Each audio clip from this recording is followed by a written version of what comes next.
Good morning and welcome to day 47 of walking from Mexico to Canada along the Pacific Crest Trail. My name is Prime and I'm walking 2,650 miles to raise money for Combat Stress, a charity that helps our military veterans. Had a good night's sleep last night at an amazing campsite. This morning I heard hikers walk past me maybe about an hour before I got up, so there is people heading towards Forster Pass now.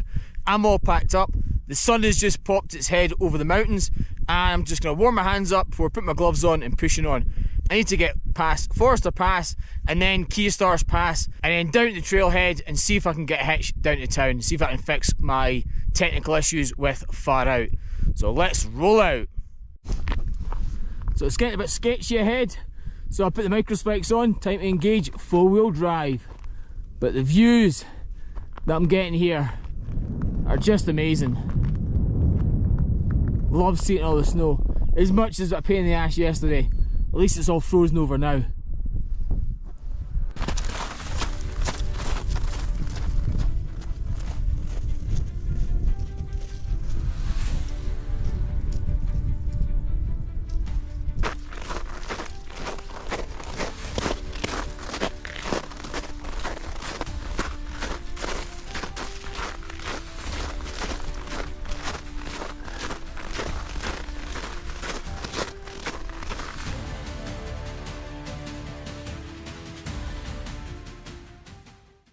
Now the camera won't pick it up, but I can see there's actually two people crossing Forster Pass right now.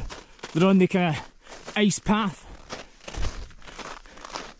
Still a lot of ice below them, so definitely ice axe time once I get there.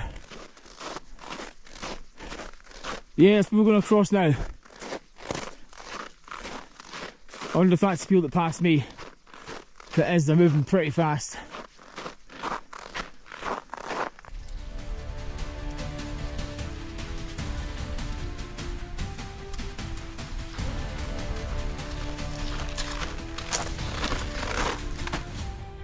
So just ahead of me is Forster Pass.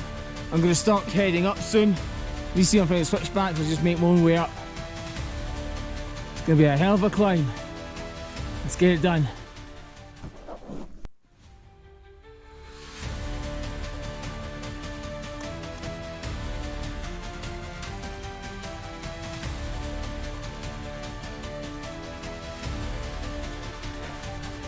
That is what I've just come up. My god, that was tough. Very steep. Right now, I'm just sitting on the trail. Still got a bit to go. God, it's tough. You really need ice axe and micro spikes for this. It is not easy. Right, let's keep going. This is what the switchbacks look like once you get higher. There's less snow at this bit, but you just have to get to it though. It's the hard part. God, look at this.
Right, now for the hardest part of getting to Forster Pass.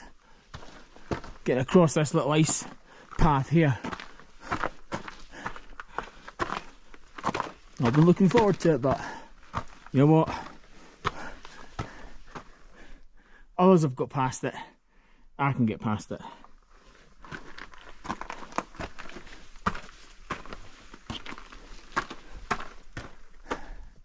You can see the boot tracks where people have been before, so I'll just be following them.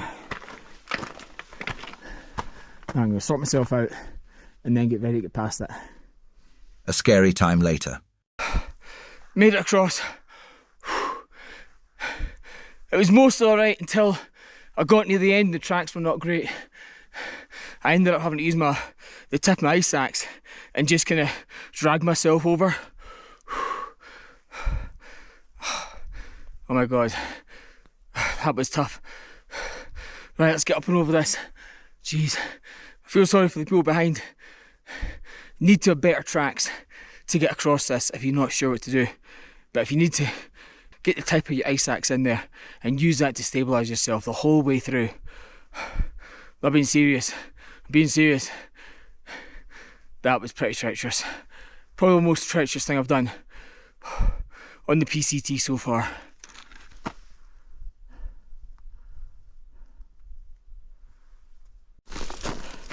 After a bit of rock and ice climbing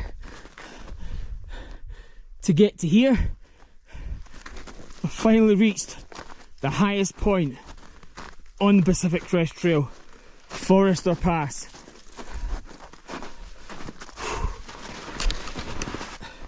Elevation 13,200 feet. Oh my god, the view's amazing. Let's just hope the way down's better than the way up. That last bit was not easy either. Where you would go was a big ice shelf, so you had to kind of find your way up and round and do a bit of rock climbing, ice climbing. So ice axe, incredibly handy, and having some skills. Now chill here for a minute, enjoy the view, and then I'm going to head down.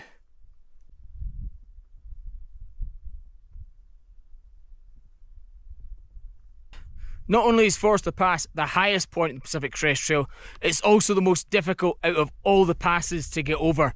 It got its name from the men who made the switchbacks. They were a forestry team, and I believe it was made about the early 1900s. Certainly really difficult at this time of the year. I'm hoping it's better for the guys behind, but right now that was really tricky, and it definitely earns its name at being the hardest pass to get over.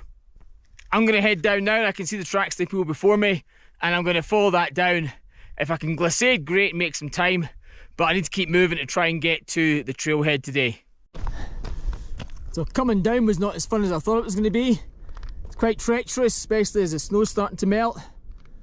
I did use the rocks and just pick my way through until I get down, and then I kind of slid the last little bit. Still amazing views, but it's getting warm, so the snow's starting to melt. So I need to make tracks and get down as quick as I can. Looks like it goes all the way down here, all the way to the woods. This whole bit has been no joke. It's been very tough, and there's a few moments where I had to almost self-arrest. I just had to lock my ice axe in until I got my foot in. The ice is starting to melt, it's getting slushy, so it's hard for your micro spikes to lock in. So just be aware that I would use all the rocks and boulders and just pick your way through.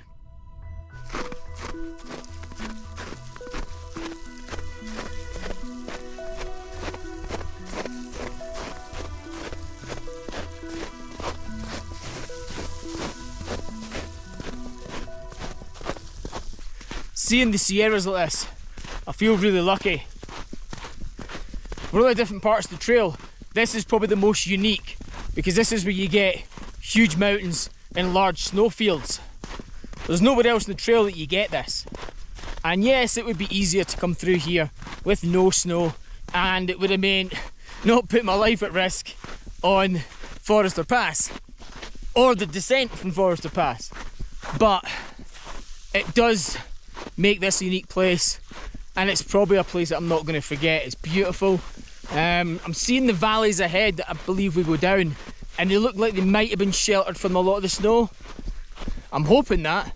It would be nice that I get through a snowfield and then we go back to normal trail.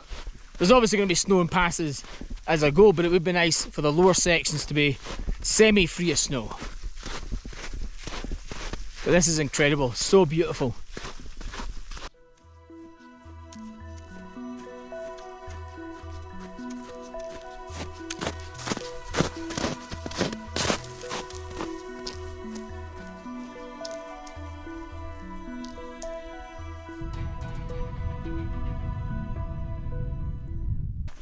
You can feel the temperature change now. It's getting really hot again, and it's only just after 10. I'm hoping that this snow holds out. I'm moving pretty fast, so it should. However, I think the people a week behind me, 2 weeks behind me, will have a much different experience in here if the temperatures stay the way it is. And imagine more people start catching up, because they won't be slowed down by everything that slowed those of us that went in early May have been slowed down by. And certainly Forester Pass are probably a lot easier for them, especially more boots crossing that path. I think that my micro spikes were just a little bit short. That's what the major problem was. My older ones that I used for the start, that I used for Bale and Pill, they've got much bigger spikes. These have got good traction, they lock in quite well, and they got me up steep slopes, but just that last little bit, I could have done with a little bit extra spike. Luckily, I was able to lock myself in my ice axe and then just shimmied across. The views are amazing here. I'm so glad that I got to see them like this.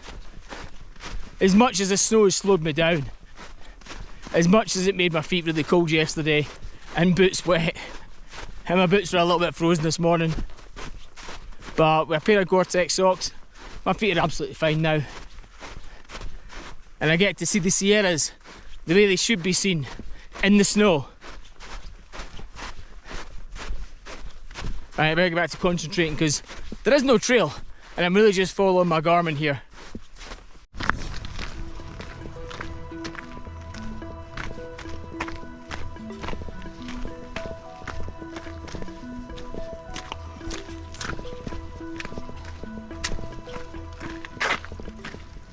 Now I'm down in the lower valleys of the Sierras, and we've got beautiful woodland and amazing, and we have beautiful rivers and amazing woodland to go through. It's funny how one side of the Sierras has got all the snow, and then you look across the other side and there's virtually nothing. There's still snow in some of the trail though. There are little snow speed bumps, so you can't get any traction. And then we've got little areas like this, where the trail is flooded out.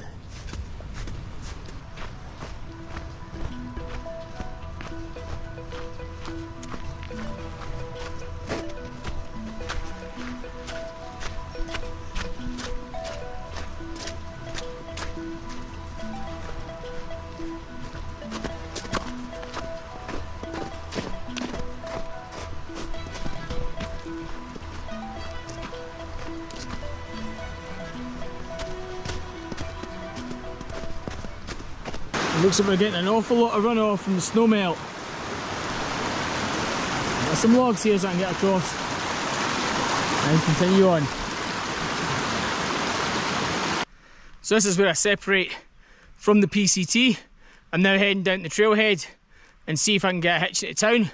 But I'm going to look for a spot along the way to have my lunch. It's going to be a late lunch and a quick lunch, and then try to get to the trailhead. So you can thank John Moore for the 858 feet of elevation gain just to get to this point. So thanks mate. God, it is tough. Can't think of a better spot to stop for lunch, and there's shade here as well. So while I'm relaxing here in the shade, looking out at this amazing view, drying all my stuff out, I'm about to eat my last of my British food that I brought with me, and I'll be going back to my normal ramen. So not much of a difference, it's just rather than using the kind of ramen flavouring, I've been using the British cup of soups chicken flavour, which is really good. And it's sad that that's the last one. Going back to normal ramen after this. Chicken and beef. The things you've got to do on trail. So the day's not over yet. After my lunch and a rest stop, I have Kearsarge Pass to get across. Once I'm down from that, I'm hoping the terrain's that good I can kind of shuffle down, jog down the trail, get to trailhead, and fingers crossed, there's someone there that can get me down to Independence. If there's not someone there, well, I'll just have to deal with it. and work out a plan, but we'll see if the trail provides this time. It has every other time. Let's see if it does it this time. So I've had about 45 minutes. I'm going to push on. I'm going to head to Kearsarge Pass, get up and over it, and then get down the trail heading.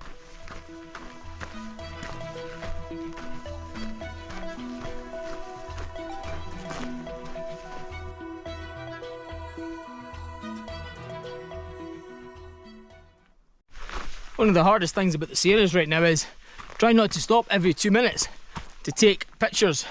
The views are amazing. It's everything I expected the series to be, plus being really difficult. But they're incredibly beautiful, especially with the snow on them, frozen lakes, all this stuff. It's amazing here, love it. Just don't love the elevation.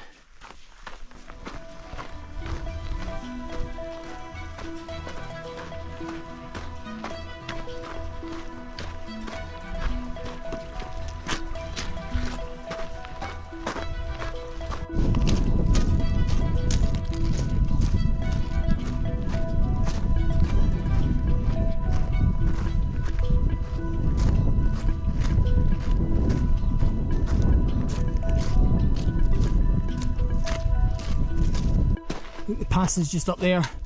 There's a couple of people there. This is a hell of a climb. Right, I'm going to keep pushing on.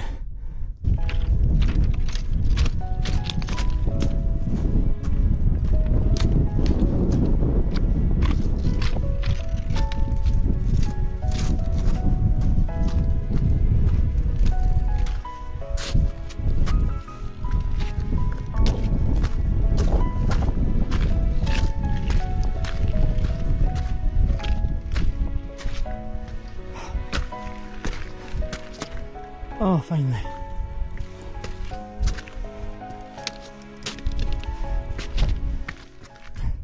Looks like I've reached Kearsarge Pass. Let's see what the conditions look like on the other side. I think that's the trail down. Looks good.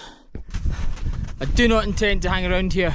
I just passed a nice couple with a dog heading down the way I was coming up, and they said there's about 5 or 6 cars in the car park, but that could change at any moment, so I'm going to head straight down and see what happens. So I have about four and a half miles down to get to the trailhead. Trail seems alright. I'm hoping there's going to be areas where I can kind of shuffle and get some speed going, but I'm not going to risk having an accident. Not at this stage. The only bad thing is, once I've got resupplied, I have to come back up this and then go down the other side. So I have to do this pass twice. Train scene's alright, so I'm hoping that it's not too bad when I come back up. But carrying 5 days of food, elevation,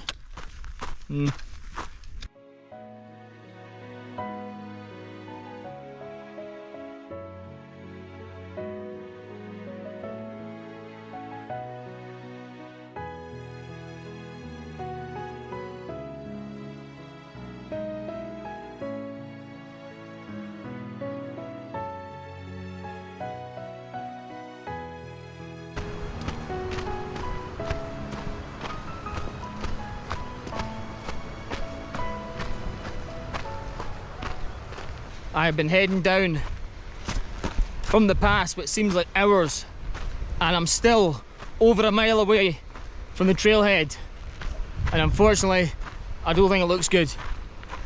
There's one car that I can see. I can't see all the car park, but there's only one car I can see. It more than likely was the couple that I met with the dog. However, they could be staying out tonight, so they won't be back till tomorrow. Who knows? I'll just have to see when I get there. It's been a hard slog trying to get down here, especially after going up Forester, coming down Forester, and the ascent to Kearsarge Pass as well. I'm finally getting close to trailhead. There was a red pickup that left just a few minutes ago.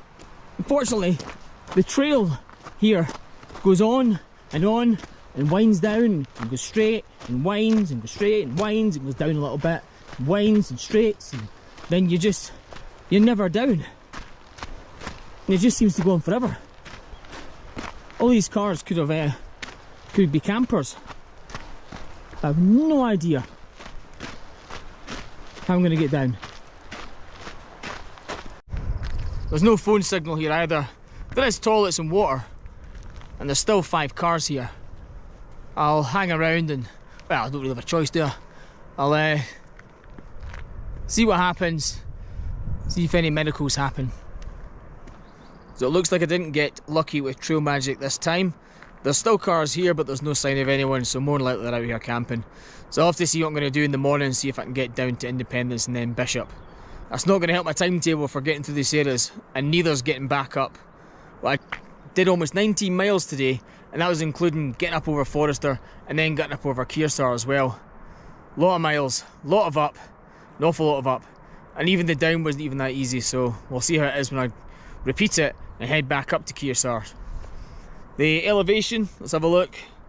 So elevation was 4,081 and descent 6,362. Could really done with getting down to town and getting resupplied, but not meant to be. So stay tuned tomorrow and see what happens. If you like the content, please like, share and subscribe, and above all else, help out combat stress, and I'll see you in the morning, wherever I'm going to be.